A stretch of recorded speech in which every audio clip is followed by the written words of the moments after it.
Hi friends, diploma in electronics engineering എടുക്കുന്ന എല്ലാ സ്റ്റുഡൻസിനും ബേസിക്കായിട്ടുള്ള പഠിക്കേണ്ട കാര്യമാണ് resistance, voltage, current. Electronics engineering മാത്രമല്ല, EL, EC, ഇലക്ട്രോണിക്സുമായിട്ട് ബന്ധപ്പെട്ട മറ്റ് ബ്രാഞ്ചുകളിലും ട്രിപ്പിളിയിലും ഉള്ളവർക്ക് ബേസിക്കായിട്ട് പഠിക്കാനുള്ള കാര്യമാണ് കറണ്ട്, വോൾട്ടേജ്, റെസിസ്റ്റൻസ്. ഇതാണ് ഇലക്ട്രോണിക്സിൻ്റെ ബേസ്. അപ്പോൾ കറണ്ട്, വോൾട്ടേജ്, റെസിസ്റ്റൻസ് എന്തുവാന്ന് വളരെ സിമ്പിളായിട്ട് നമുക്ക് പഠിക്കാം. ആദ്യം തന്നെ current, flow of electrons is known as current. അതായത് ഇലക്ട്രോൺസിൻ്റെ ഫ്ലോയാണ് കറണ്ട് എന്നറിയപ്പെടുന്നത്. ഒരാറ്റത്തിനകത്ത് ഇലക്ട്രോൺസ്, ന്യൂട്രോൺസ്, പ്രോട്ടോൺസ് എന്നിവയുണ്ട്. അതിൽ നെഗറ്റീവ്ലി ചാർജ്ഡ് ആയിട്ടുള്ള ഇലക്ട്രോൺസിൻ്റെ ഫ്ലോയാണ് കറണ്ട് എന്നറിയപ്പെടുന്നത്. ഒരു ചാലകത്തിനകത്തൂടെ ഉള്ള ഇലക്ട്രോൺസിൻ്റെ ഫ്ലോ, അതിനെ കറണ്ട് എന്നറിയപ്പെടും. ഇനി അടുത്തതാണ് voltage. The driving force that pushes electrons to flow through a circuit. അതാണ് വോൾട്ടേജ്. വോൾട്ടേജ് എന്നാൽ കറണ്ടിന് ഫ്ലോ, അതായത് ഇലക്ട്രോൺസിൻ്റെ ഫ്ലോ ആണല്ലോ കറണ്ട്. അപ്പോൾ ഈ ഇലക്ട്രോൺസ് ഫ്ലോ ചെയ്യാനായിട്ടൊരു ഡ്രൈവിംഗ് ഫോഴ്സ് വേണം. ഈ ഡ്രൈവിംഗ് ഫോഴ്സാണ് ഇലക്ട്രോൺസിനെ പുഷ് ചെയ്യുന്നത്.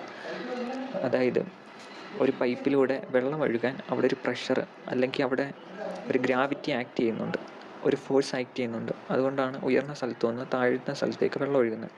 അതുപോലെ ഒരു ഫോഴ്സാണ് വോൾട്ടേജ്. ഈ വോൾട്ടേജാണ് ഇലക്ട്രോൺസിനെ കണ്ടക്ടറിലൂടെ പുഷ് ചെയ്യുന്നത്.